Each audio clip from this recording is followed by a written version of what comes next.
El famoso virus del COVID-19 ha quedado realmente atrás con ese gran virus de la corrupción que hemos visto a nivel nacional y que hemos visto a nivel regional y que hemos visto a nivel de los gobiernos locales, ¿no? No, no, no baste el hecho de señalar que muchas mascarillas fueron compradas por el gobierno nacional a precios sobrevalorados. Según Ojo Público, estamos entre los 3 países que pagaron el doble del valor internacional de las mascarillas en la región.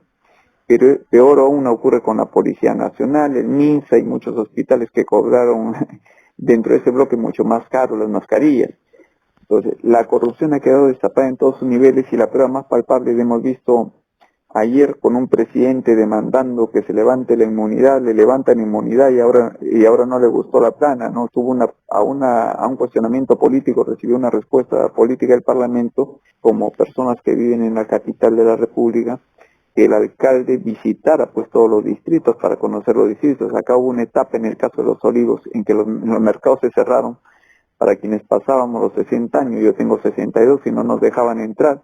El protocolo sanitario que se ha establecido y dar creación a los comités de autocontrol y vigilancia no tienen esos comités. Muchos se han organizado solos, pero esto era responsabilidad del Ministerio de la Producción y de los gobiernos locales, como muy bien lo señaló y lo ha demandado el congresista Oreste Sánchez, el congresista cristiano de Podemos Perú, que demandaba pues que ocurría un hecho increíble en el país, ¿no? De 2.500 mercados que existen a nivel nacional, no más del 10% había instituido estos comités de vigilancia, y estos comités de vigilancia son básicos para que los mercados no sigan siendo focos infecciosos. Es algo en que ha brillado por su ausencia, ni hablar de la entrega de los famosos víveres o las bolsas de víveres que se dijeron. Cierto es que Los Olivos es un distrito básicamente de clase media, pero esta pandemia ha golpeado a todos por igual, y en todo caso sí tenemos sectores populosos que debieron ser atendidos y no ocurrió así. El alcalde de Lima creo que está reflejando en la última encuesta que se ha hecho el trabajo que ha desarrollado en la pandemia, ¿no? Ha bajado en los sectores populares tremendamente, porque virtualmente no se le ha visto aparecer hasta los últimos días y solo ha aparecido o cuestionando al presidente o aplaudiendo al presidente, pero con muy poco de labor específica. Nos hubiera gustado a nosotros, como personas que viven en la capital de la República, que el alcalde visitara pues todos los distritos para conocer los distritos. Acá hubo una etapa en el caso de Los Olivos en que los mercados se cerraron para quienes pasábamos los 60 años, yo tengo 62 y no nos dejaban entrar, y vivo yo solo con uno de mis hijos.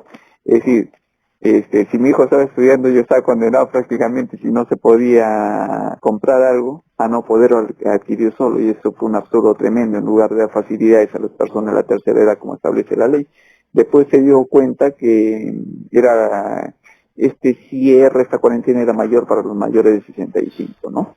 Control de precios no existe, cierto es, pero hubiera sido bueno que las autoridades municipales, creo que no solo en el caso de Los Olivos, sino en el caso de todo Lima Norte, por lo menos velaran para que los precios no se excedieran tanto como lograron abusivamente llegar, ¿no? Más o menos eso es lo que no ha hecho el alcalde de Los Olivos, Felipe Castillo Alfaro, ¿no?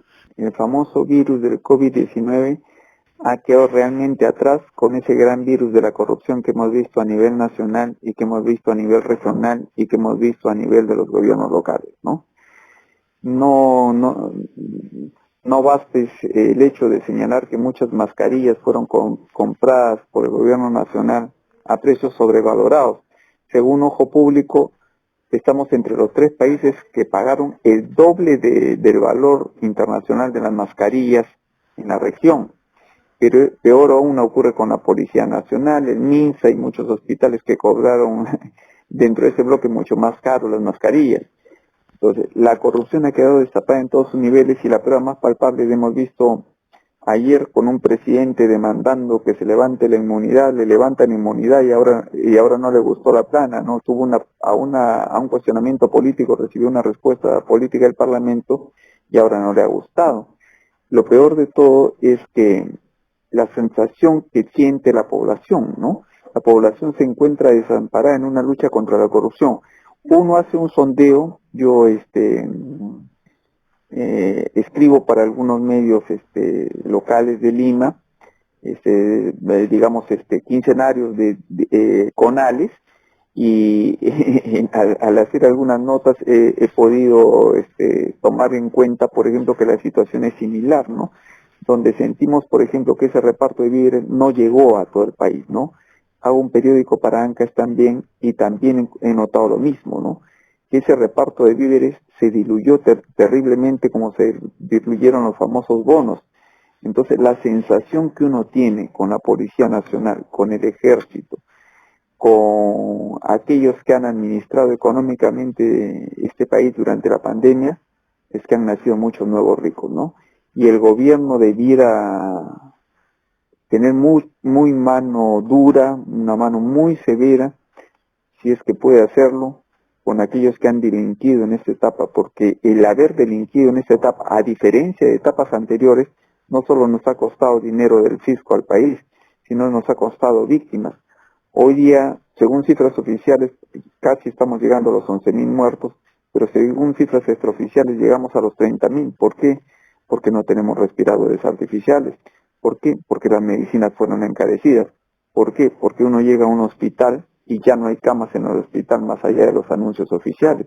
Donde más seguros están muchos en su casa, padeciendo sus males solos, o algunos los asintomáticos saliendo sin que tengan ninguna seguridad de que el Estado, a través de las famosas bolsas de medicina que se iban a repartir, que no se vieron más que para la televisión y la prensa los primeros días, se reparta, ¿no? Yo creo que eso ha desnudado el peor de los virus, que es el virus de la corrupción, que no se arregla eliminando la inmunidad, que no se arregla poniendo penas severas, sino que no habría corruptos si no hubiera corruptores también, ¿no? Y ahí hay que hacer un mea culpa como sociedad, ¿no?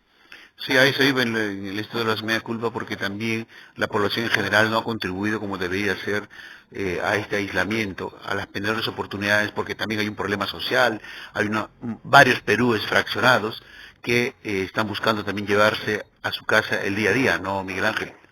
Claro, Carlos, nos han tenido encerrados, yo me río con algunas de las medidas que dicta el gobierno ahorita, ¿no?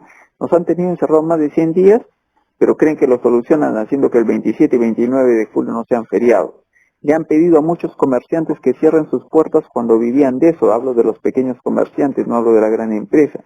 Hablo de los trabajadores independientes, como somos la mayoría de los periodistas. Por ejemplo, yo acabo de escribir un libro, para mi mala suerte el libro salió impreso muy cerca de la pandemia, que no pude colocar nada. Tengo 1.000 libros ahí encajados todavía, que recién estoy viendo la forma de volverlos a promocionar, y toda la campaña promocional que había hecho y que me había costado se perdió. Igualmente estaba escribiendo otros 2 libros que ya no los puedo sacar porque aquellos que eran mis auspiciadores, ¿cuánto van a demorar en reponerse para poder cumplir conmigo y yo a su vez cumplir con ellos editando el libro? Ahora, en el caso de los comerciantes, mucha gente salía a la calle. ¿Por qué? Porque, por lo que tú muy bien has dicho, Carlos, el hambre. No sé si fue peor el COVID o el hambre. No sé si es peor el COVID o el hambre. La informalidad se ha generado y hay mucho más ambulantes en las calles hoy en día, porque son muchos los trabajadores que han perdido sus empleos. Entonces, de algo tiene que vivir la gente. Fácil cuando tú tienes un ingreso, es decir, que no salga nadie, encierres, en cuarentena. Pero cuando no podemos hacer eso, porque tenemos obligación con nuestras familias, hay que salir a las calles. Y ese salir a las calles ha hecho que, si nos damos cuenta, solo en los distritos populosos de Lima, como La Victoria, o los alrededores de ese mismo distrito, vemos cómo se llena el cercado de Lima de ambulantes todas las mañanas, y todas las mañanas son desalojados. ¿Y de qué quieren que viva esa gente? Cuando tú corres, cierras el comercio, obligaste a que muchos de los comerciantes formales salieran a las calles también. Y eso definitivamente va a ocurrir generando 2 problemas. Uno, la elevación de la informalidad, que quién sabe sea lo menor que puede ocurrir en estos días. Y otro, el alto número de contagios que se están produciendo, ¿no? Ahorita estamos pasando los 300.000, 305.000 al día de hoy. Casos oficialmente reportados, casos sobre los cuales se ha tomado pruebas, pero no en todos los casos, valga la redundancia, se han tomado ni pruebas moleculares ni pruebas rápidas. ¿Cuántos asintomáticos tendremos en las calles? ¿Cuánta gente que sigue portando el COVID y tiene que seguir trabajando, o no sabe que lo tiene y sigue laborando y contagiando? ¿Cuántos ¿Cómo puede ser posible que las cifras oficiales, decía hace unos segundos, hablen de casi 11.000 muertos y las cifras extraoficiales hablen de 30.000? Entonces, ¿cuál va a ser el índice de tuberculosis que se va a generar después de esa pandemia? Porque en los sectores populares no ha llegado la ayuda del gobierno central. Hablo de los asentamientos humanos. Es decir, cuidado que las cosas recién están empezando a aparecer. Recién nos estamos empezando a dar cuenta cuando salimos a la calle, que muchos de lo que eran locales comerciales hoy día tienen un letrerito y se alquila, porque no han podido pagar sus alquileres. ¿Cuándo nos vamos a dar cuenta de la tuberculosis, cómo se ha generado, o cuántos males rebrotarán, como el sarampión o la polio, porque las vacunas que debían tener nuestros niños no han sido puestas oportunamente? Entonces, enfrentamos una nueva realidad, pero también una serie de problemas nuevos que se avecinan. ¿Y cuántas empresas más tendrán que cerrar si no llegan a este acuerdo y con los propietarios de sus locales, o no pueden hacer frente a los protocolos de sanitarios que, si bien parecieran buenos, son terribles y elevan el costo? Muchas gracias, Miguel Ángel Calderón Paz. Estamos comunicando en contacto en una nueva oportunidad. Un abrazo. Un abrazo para ti, felicitaciones por esta iniciativa, porque realmente necesitamos conocer más de lo que ocurre en nuestro país.